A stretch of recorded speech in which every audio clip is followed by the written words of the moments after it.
എല്ലാ വിദ്യാർത്ഥികൾക്കും പുതിയൊരു വീഡിയോയിലേക്ക് സ്വാഗതം.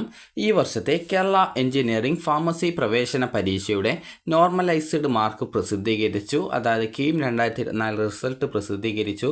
വിദ്യാർത്ഥികൾക്ക് ce.kerala.gov.in എന്ന വെബ്സൈറ്റ് വഴി നിങ്ങൾക്ക് നിങ്ങളുടെ ഈ ഒരു നോർമലൈസ്ഡ് സ്കോർ പരിശോധിക്കാവുന്നതാണ്. അപ്പോൾ വിദ്യാർത്ഥികൾക്ക് ഇവിടെ നിങ്ങൾ കാണാം കീം 2024 കാൻഡിഡേറ്റ് പോർട്ടൽ എന്ന് കാണാം. ആ ലിങ്കിൽ ക്ലിക്ക് ചെയ്യുക.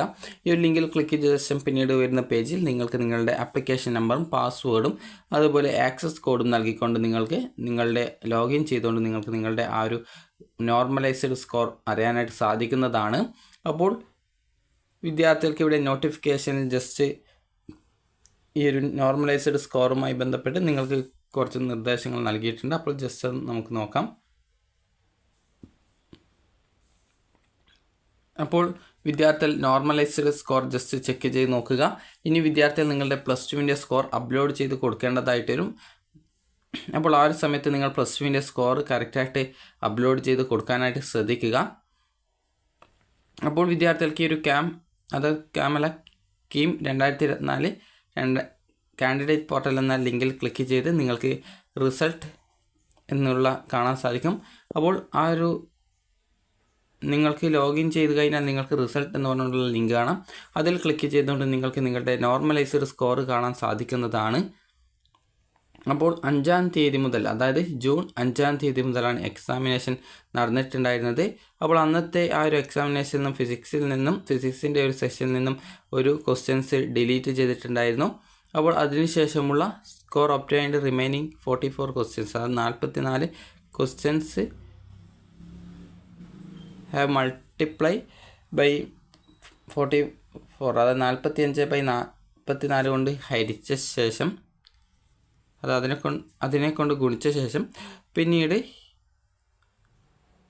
അതിനോടൊപ്പം ഈ ഒരു ഫിസിക്സിൻ്റേത് ആ ഒരു 4 ഡെസിമൽ പ്ലേസ് വരെ എടുത്തിട്ട് ആ ഒരു രീതിയിലാണ് ഇതിൻ്റെ ആ ഒരു സ്കോർ നോർമലൈസ് ചെയ്തിട്ട് തയ്യാറാക്കിയിട്ടുള്ളത്. അപ്പോൾ എങ്ങനെയാണ് നോർമലൈസ് ചെയ്തിട്ടുള്ളത് എന്നുള്ള ആ ഒരു രീതിയാണ് ഇതിൽ നൽകിയിട്ടുള്ളത്. അതുപോലെ തന്നെ ഓരോ ദിവസവും നടന്നിട്ടുള്ള എക്സാമിനേഷൻ നോർമലൈസ് ചെയ്ത്, അതായത് ആ ഒരു എക്സാമിനേഷനിൽ നിങ്ങൾക്ക് ലഭിക്കുന്ന മാർക്കിന് ആ ഒരു ഡിലീറ്റ് ചെയ്യപ്പെട്ട ക്വസ്റ്റ്യനും ഉള്ളത് കൊണ്ട് തന്നെ ആ ഒരു ഡിലീറ്റ് ചെയ്തതുകൊണ്ട് അതുമായി ബന്ധപ്പെട്ട് നോർമലൈസ് ചെയ്ത രീതി എങ്ങനെയാണെന്നുള്ളത് കറക്റ്റായിട്ട് ഇതിൽ വ്യക്തമാക്കിയിട്ടുണ്ട്. ഇനി വിദ്യാർത്ഥികളുടെ ഈ ഒരു, അതായത് നോർമലൈസ്ഡ് സ്കോറും അതുപോലെ തന്നെ അത് നിങ്ങൾക്ക് എഞ്ചിനീയർ എൻട്രൻസ് പരീക്ഷയിൽ കിട്ടിയ നോർമലൈസ്ഡ് സ്കോറിനെയും അതുപോലെ തന്നെ നിങ്ങളുടെ +2 ആ ഒരു മാർക്കിനെയും 50-50 എന്ന അനുപാതത്തിൽ എടുത്തുകൊണ്ടാണ് ഈ ഒരു റാങ്ക് പട്ടിക തയ്യാറാക്കുക. അപ്പോൾ അതുകൊണ്ട് തന്നെ വിദ്യാർത്ഥികൾ നിങ്ങൾക്ക് നിശ്ചിത ദിവസം, അതായത് ഇന്ന ദിവസം നിങ്ങൾ +2 ആ ഒരു മാർക്ക് അപ്ലോഡ് ചെയ്ത് കൊടുക്കേണ്ടതായിട്ട് വരും. അപ്പോൾ ആ ഒരു സമയത്ത് വിദ്യാർത്ഥികൾ അപ്ലോഡ് ചെയ്തുകൊണ്ട് നിങ്ങൾക്ക് ആ ഒരു, അതായത് +2 മാർക്ക് നിങ്ങൾ കറക്റ്റായിട്ട് അപ്ലോഡ് ചെയ്ത് കൊടുക്കാനായിട്ട് ശ്രദ്ധിക്കേണ്ടതാണ്. കാരണം +2 സ്കോർ അപ്ലോഡ് ചെയ്തിട്ടില്ലെങ്കിൽ നിങ്ങളുടെ ഈ ഒരു എഞ്ചിനീയറിംഗ് റാങ്ക് പട്ടികയിലേക്ക് പരിഗണിക്കുന്നതായിരിക്കില്ല. അതുകൊണ്ട് തന്നെ വിദ്യാർത്ഥികൾ വളരെ ശ്രദ്ധാപൂർവ്വം ആ ഒരു കാര്യത്തിൽ ശ്രദ്ധിക്കേണ്ടതാണ്. ഇനി B.Pharm കോഴ്സിൻ്റേതാണെങ്കിൽ നിങ്ങൾക്ക് ഈ ഒരു കീം പരീക്ഷയിലെ ഫിസിക്സ്, കെമിസ്ട്രി എന്നിവയുടെ മാർക്കിനെ അടിസ്ഥാനപ്പെടുത്തിയിട്ടാണ് ഈ ഒരു റാങ്ക് പട്ടിക തയ്യാറാക്കുന്നത്. അതുകൊണ്ട് തന്നെ അത് പ്രത്യേകിച്ച് നിങ്ങൾക്ക് ആ ഒരു +2 സ്കോർ അതിനായിട്ട് പരിഗണിക്കുന്നതല്ല. അപ്പോൾ വിദ്യാർത്ഥികൾക്ക് ഈ ഒരു നിങ്ങളുടെ റിസൾട്ട് ചെക്ക് ചെയ്ത് നോക്കിയിട്ട് നിങ്ങൾക്ക് ആ ഒരു റിസൾട്ട് ചെക്ക് ചെയ്ത് നോക്കാവുന്നതാണ്. അതായത് നോർമലൈസ്ഡ് സ്കോർ ജസ്റ്റ് നിങ്ങൾക്ക് ചെക്ക് ചെയ്ത് നോക്കാവുന്നതാണ്.